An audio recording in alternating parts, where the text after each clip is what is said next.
को भला क्यों आवे, लेकिन इन्होंने मानव का शरीर जो धारण किया है, इस क्रम में इन्होंने जो लीला की है, बड़ा कठिन समय से ये गुजरते हुए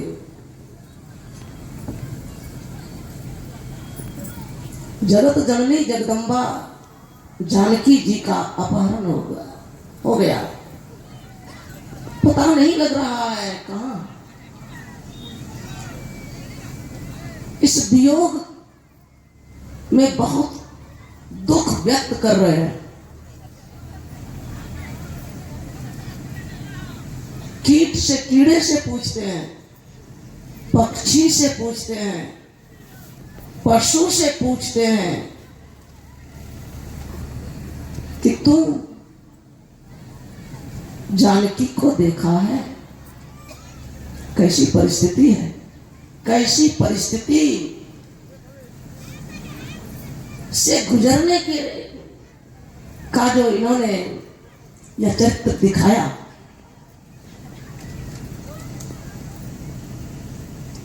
हे खग, हे मृग, हे मधुकर श्रेणी, तुम देखी सीता मृग नैनी।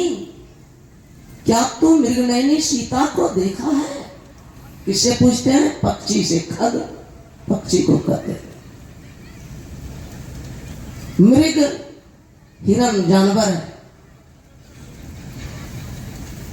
मधुकर श्रेणी कीड़ा है, भौरा।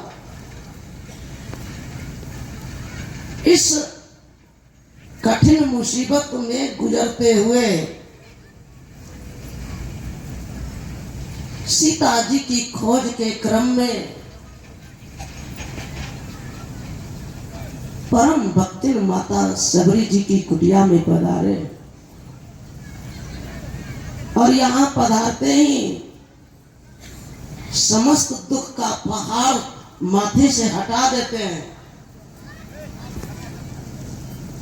मानो कुछ दुख है ही नहीं और विश्व के प्राणियों के उद्धार के लिए सत्संग सुनाते हैं।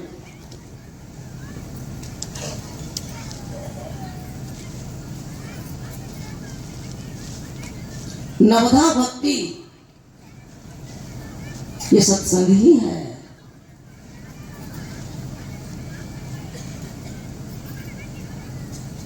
सत्संग का मानव जीवन में कितना बड़ा महात्मा है। सामान्य आदमी को थोड़ा दुख पड़ता है तो सत्संग छोड़ देता, ध्यान छोड़ देते, गुरु की सेवा से अलग हो जाते। लेकिन मर्यादा पुरुषोत्तम भगवान श्री राम जी को जब सत्संग सुनाने का अवसर मिला तो अपना पहाड़ जैसा दुख में उसका ख्याल नहीं किया और हम आप जैसे समस्त प्राणियों के सदकल्याण के लिए इन्होंने सत्संग सुनाया, नवधा भक्ति सुनाई और इन्होंने भक्ति की महिमा को सुनाया। भगवान कहते हैं, हे भामिनी, मेरा अगर किसी के साथ संबंध है, भक्ति है तब भी सत्संग है, ये संबंध है। मानव एक भगति कर नाता, मैं अगर नाता रिश्ता संबंध अगर मानता हूं तो एक भक्ति का ही रिश्ता मैं मानता। इसके अलावे जो रिश्ता है वो कैसा है? परम पूज्य संत श्री साई साहब जी कहा करते थे, इसके अलावे संसार के प्राणी पदार्थों से संबंध है। और वो कैसा है? संबंध लाखों व्यक्तियों से यदि करेगा तो सदा, कर्म भांति भांति का करता रहेगा सर्वदा। कैसे बताओ शांति अविचल पद को तू पाएगा? लाखों जिसे बिच्छू डसे, कैसे भला सो पाएगा। परमात्मा से संबंध के अलावे जो संबंध है, परमात्मा सगुण रूप में संत सदगुरु होते हैं। गुरु से अगर, संत सदगुरु से अगर संबंध है तब तो बहुत जिंदगी में सुख। यदि नहीं है, परमात्मा कहिए, संत सदगुरु कहिए, कोई फर्क नहीं। महर्षि वाल्मीकि जी ने तो यही कहा भगवान से, सोई जानहि जेहि देहु जनाई, जानत तुम्हें वही जानी। हे राम, तुमको जो जान लेता है वो तो तुम्हारी तरह ही हो जाता। परम संत सदगुरु प्रत्यक्ष प्रभु को पहचाने हुए साक्षात नर के रूप में हरि, मानव के रूप में साक्षात परमात्मा। कौन? जो प्रभु को प्रत्यक्ष पहचाने हुए होते हैं। प्रभु का यही एक सबसे बड़ा चमत्कार है कि एक झलक देखने की जरूरत है उनको, और तुरंत देखने वाले को अपने जैसा बदल देते, तुरंत अपने जैसा बना देते। यह है असली परमात्मा के स्वरूप का दर्शन का प्रतिफल। असली प्रभु की भक्ति वही है जिस भक्ति से कि जीव शिव बन जाए, जिस भक्ति से यह जीव परमात्मा बन जाए, जिस भक्ति से जीव और परमात्मा में कोई फर्क न रह जाए, सहज अवस्था को प्राप्त कर ले, यही असली भक्ति है। और यही परमात्मा से असली संबंध है। इसके अलावे जो भी है वो स्वार्थ का संबंध है। परम पूज्य संत श्री साईं साहब जी कहा करते थे, साईं सब संसार में मतलब का व्यवहार, जब लग पैसा गांठ में तब लगता को यार, तब लगता को यार, यार संग ही संग डोले, पैसा रहा न पास यार मुक्ते नहीं बोले। ये हाल है संसार का, संसार के संबंध का। करत बेगर्जी प्रीति, यार कोई बिरला देखा। निस्वार्थ प्यार करने वाले तो बड़े बिरले, वो सिर्फ संत सदगुरु होते हैं, जिनके लिए संतवाणी है। इनको कुछ नहीं चाहिए, इनको कुछ नहीं चाहिए। चाह गई चिंता मिटी, मनुआ बेपरवाह, तिनको कछु ना चाहिए, सोई शहंशाह। ये राजाओं के राजा, धरती के राजाओं के राजा नहीं, देवताओं के राजाओं, देवताओं के राजा के भी राजा। इनको कुछ नहीं चाहिए, इनको सिर्फ तुम सुख से रहो, बस यही चाहिए। सर्वे भवन्तु सुखिनः, सब सुखी हो जाएं, बस यही चाहिए। सर्वे सन्तु निरामया,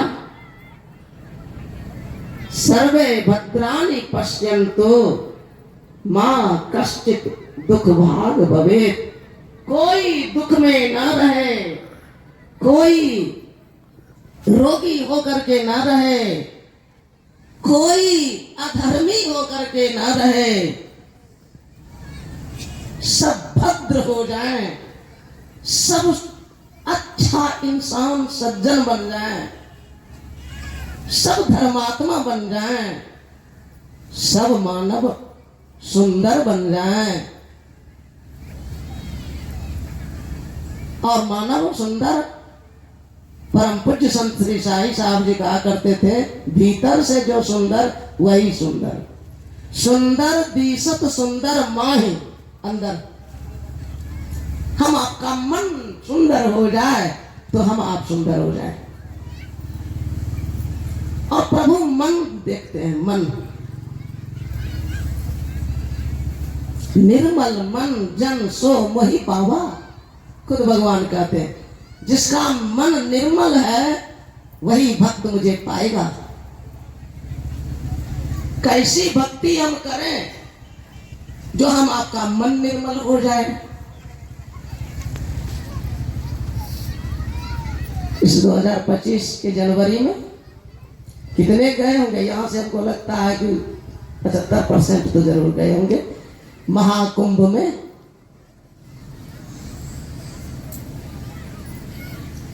प्रयागराज सबने स्नान किया होगा। इसके अलावा भी नगर में बहुत हैं जो यहाँ नहीं आए, बहुत गए होंगे। आप देखें उनके जीवन में, यदि वो तंबाकू खाने की आदत में है, वहां नहाया जरूर, लेकिन अभी भी तंबाकू नहीं छूटी। ये मन की गंदगी है। ये मन समझो निर्मल नहीं है। सिर्फ यही बात नहीं, 6 प्रकार की मैल है जो मन पर है, और जिससे कि 5 तरह की काई कीचड़, वो भी मैली है, गंदगी है, जो मन रूपी दर्पण आईने में लगी रहती है। वो है 5 विषयों की चाहना। परम पूज्य प्रधानाचार्य प्राय कहा करते हैं,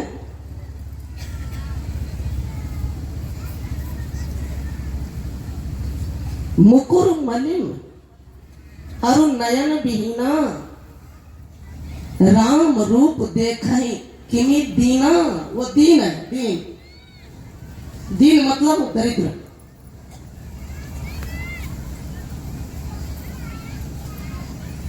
कौन है? जिसका मन रूपी दर्पण मलिन है। मुकुर मलिन, मुकुर मतलब आईना। यहां आईना से मतलब मन रूपी आईना।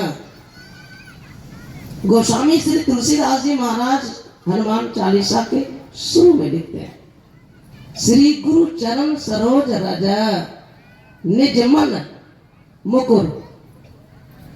हम आपका जो अपना मन है वो मुकुर है, आईना है, दर्पण। निज मन मुकुर सुधारी, मैंने सुधारा है। उसके बाद वर्णो रघुवर विमल जस जो दायक फल चारी। मतलब हम आप संसार में जितने भी जिस भी उम्र के मानव हैं, नर चाहे नारी, सबके अंदर में परमात्मा ने मन दिया है, सबको मन दिया है, और वो एक दर्पण है। गोस्वामी जी ने कहा ऐसा मानव संसार में दरिद्र है, दीन है, जिसका मन रूपी दर्पण मलिन है। वो भला कैसे राम को देखेगा? मुकुर मलिन और नयन विहीना, जो आंख देखेगी वो आंख बंद है, उस पर 3 पर्दा लगा हुआ है। कौन आंख देखेगी? यह आंख नहीं। यह आंख तो हवा भी नहीं देख सकती है। सामने कुछ किलोमीटर दिखता है, लेकिन पीछे 1 इंच भी, 1 फीट भी दिखता इस आंख से। मुड़ेंगे तब। यह आंख क्या? भगवान श्री कृष्ण जी ने अर्जुन के मोह को दूर करने के लिए, महाभारत की लड़ाई में तैयार होने के लिए, इन्होंने समझाने के क्रम में दिव्य दृष्टि दी थी, और उस दिव्य दृष्टि के बल पर भगवान श्री कृष्ण जी द्वारा जो निर्मित विराट रूप था, अर्जुन डर से थरथर कांपते हुए उस विराट रूप को देख रहे थे और डर से थरथर कांप भी रहे थे। और उस क्रम में अर्जुन को भगवान ने क्या कहा, हे पार्थ, यह जो तुम मेरा रूप देख रहे हो यह मेरा सत्य स्वरूप नहीं है। और किस आंख से देख रहे थे, दिव्य दृष्टि से। जो दिव्य दृष्टि की पूरे सच्चे संत के पास स्वतः रहती है और भगवंत के पास भी रहती है, साधक को भी हो जाएगी। जब साधना के क्रम में बिंदु ध्यान अगर साधक करें, चाहे साधिका भक्त चाहे भक्त, बिंदु ध्यान अगर करें तो उसके अंदर में दिव्य दृष्टि खुलेगी। श्री गुरु पदनख मणिगण ज्योति असुमिरत दिव्य दृष्टि ही होती। साधक को भी दिव्य दृष्टि हो जाती है। कब? जबकि अंदर में मणियों जैसी ज्योति बिंदु दिव्य ज्योति जब जीव देखता तब उसे दिव्य दृष्टि खुलती है। लेकिन फिर भी प्रभु का सत्य दर्शन नहीं होगा, प्रभु के सत्य स्वरूप का दर्शन नहीं। भगवान कृष्ण जी ने कहा, अर्जुन यह तो मेरा माया वाला बनाया हुआ रूप है, यह मेरा सत्य स्वरूप नहीं है पार्थ। मेरे सत्य स्वरूप को देखने के लिए इससे और आगे जाना पड़ेगा। दिव्य दृष्टि के बाद अंतिम सर्वश्रेष्ठ दृष्टि जिसे आंख कहते हैं वह है आत्म दृष्टि। है हम आप सबके पास। परमात्मा ने हम आपकी आंख पर 3 पट्टी लगाई है। जो पहली पट्टी पहला पर्दा अंधकार, जो सब विकार पैदा करने का स्थान है, और वो हम आप आंख बंद करके जो देखते हैं कुछ नहीं सूझता, यही है। कहीं दूर नहीं, कहीं चले जाएंगे तो ये भी न सोचे कि विकार खत्म होने वाला है। अरे स्वर्ग भी जाएंगे तो भी विकार नहीं खत्म होगा, ऐसा ही जबरदस्त है। और स्वर्ग के राजा की कुर्सी पर भी बैठने वाले का विकार नहीं जाता, ये जबरदस्त है। अध्यात्म बड़ा गूढ़ है, बड़ा गंभीर है। जो संत मत में इसका स्पष्टीकरण किया जाता और जो महापुण्यवान हैं भक्त इसको समझ करके इसकी प्रक्रिया बिंदु ध्यान सीख करके, नादानुसंधान सीख करके अपने ऊपर के समस्त आवरणों को हटाते। और जो आलस करते तो जन्म जन्म पछताते। भैया सावधान, अगर जन्म बढ़ाना है तो आलसी बनकर के रहिए, आपको कौन मना करेगा। लेकिन जन्म लेने में बड़ा कष्ट है, पहले मां के पेट में रहना पड़ेगा। अगर दीक्षित हैं तो मनुष्य शरीर मिलेगा, अगर नहीं है तो कोई गारंटी भी नहीं है कि मनुष्य शरीर मिलेगा ही। भगवान कृष्ण जी ने कहा, नेहा भी कर्णासो अस्ति प्रत्यवायो न विद्यते स्वल्पमप्यस्य धर्मस्य त्रायते महतो भयात्। हे पार्थ, जो ब्रह्मवेत्ता संत सदगुरु से परमात्मा के दर्शन करने का तरीका, जो भेद भजन है, जिसमें कि अंतर की ज्योति जो अमृत है उसको पाने की विधि बताई जाती है, वह बिंदु ध्यान। इसी को भगवान ने कहा, यही है छठी भक्ति जो दमबाज बनाता है। दमदार भक्ति है छठी भक्ति। दमदार कौन है? दमबाज किसको कहें? बहुत बड़ा पहलवान है और दमबाज है। संसार में गरीब आदमी धनवान आदमी से डरता है, सोचता है वो बड़ा दमदार है।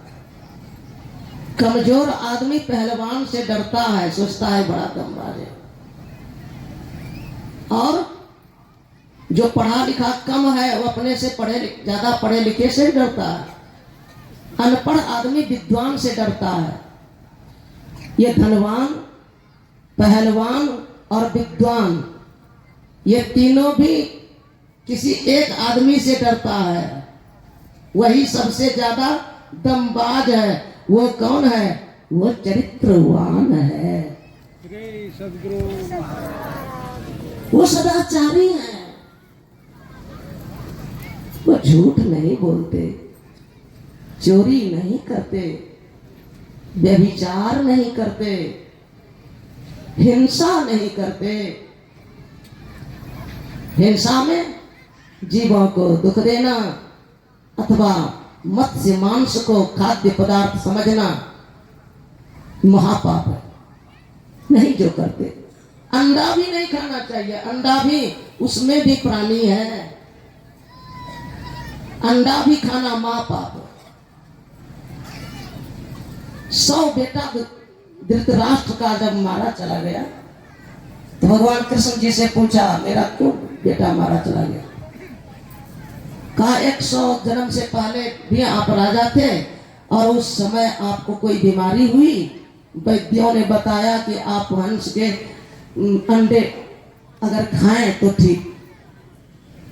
आपको आपकी घरवाली ने छिप छिप करके क्रमशः 100 अंडा खिलाया और वही आपका पाप इस जन्म में 100 जवान बेटा लेके चला गया।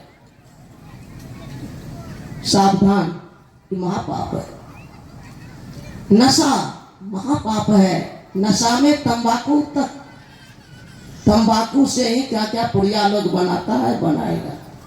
जर्दा वगैरह, खैनी, सिगरेट और नशा, दारू तारी, ये सब तो है ही। गुरु महाराज कहते हैं दारू, गांजा, भांग, अफीमा, ताड़ी, चंडू, मदक को पीना सहित तंबाकू नशा है जितने, तजन योग्य तजदारो तितने। इस तरह से पांचों पापों से अलग रहते हैं।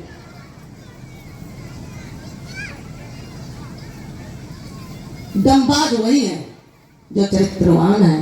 चरित्रवान से पहलवान भी डरते, धनवान भी डरते और विद्वान भी डरते। ये असली दंबाज। कैसे दंबाज मानव बनेगा? तो इसी के लिए छठी भक्ति है। इंद्रियों का दमन करना अगर सीख लो, अगर कर लो ये काम, तो दमदार भक्ति तुम्हारी होगी। छठ दम, यही तो भगवान ने कहा। अगर दम अपने अंदर में लाना है तो छठी भक्ति करो। मजबूती अंदर में लाना है, अंदर से मजबूत होना है, अंदर से तू ताकतवर बनाना चाहते हो अपने को, तो दम वाली भक्ति करो। और वो दम है इंद्रिय निग्रह। हमारी सारी इंद्रियां हमारे बस में हो जाए। कौन ऐसा साधन है? वहां तो नहा करके आ गए, 125 साल के बाद आया था ये समय, लेकिन फिर भी तंबाकू खाना नहीं छूटा। ये तो खाली एक कीर्ति कराई। जितना पहले से था सब है। ये है जो भी अंदर में विकार था वो सब है। मतलब कहने का क्या है? संत मत हर तरह से निर्मल बनाता है। गुरु महाराज का आदेश है, जो 6 महीना पहले से ही मांस, मछली, अंडा, दारू, शराब वगैरह छोड़ दिया है खाना, वो दीक्षा लेने का काबिल है। वो दीक्षा लेने का अधिकार प्राप्त कर सकता है।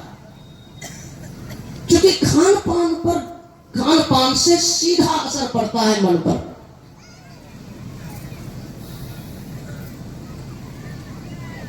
तो सब मानव को मांस, मछली, अंडा नहीं खाना चाहिए। किसी भी तरह का नशा नहीं सेवन करना चाहिए। एक तो अंदर में ऐसा है जन्मजात, वो है अंधकार, जिससे कि 6 प्रकार का विकार होते रहता है।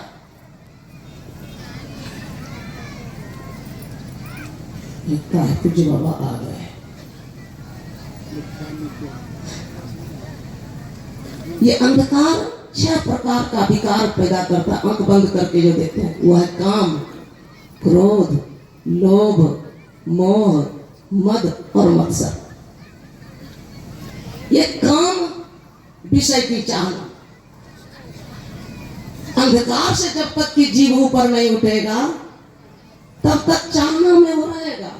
चाहना के कारण सभी इंद्रियां फिर सक्रिय होंगी, शरीर सक्रिय होगा और फिर कर्म करेगा ही। इसीलिए कहते छठ दम शील विरति वो कर्मा। इसके लिए गुरु महाराज ने कहा तुम बिंदु ध्यान करो। बिंदु ध्यान करेंगे सभी इंद्रिय घाटों से ऊपर उठेंगे। चौथी अवस्था में हम आप जी अभी जागृत में हैं, चौथी अवस्था में जाएंगे, तुरीय अवस्था में जाएंगे, जिसमें अंदर में प्रभु की दिव्य ज्योति देखेंगे। अब पूज्यपाद श्री का मंच के पास आने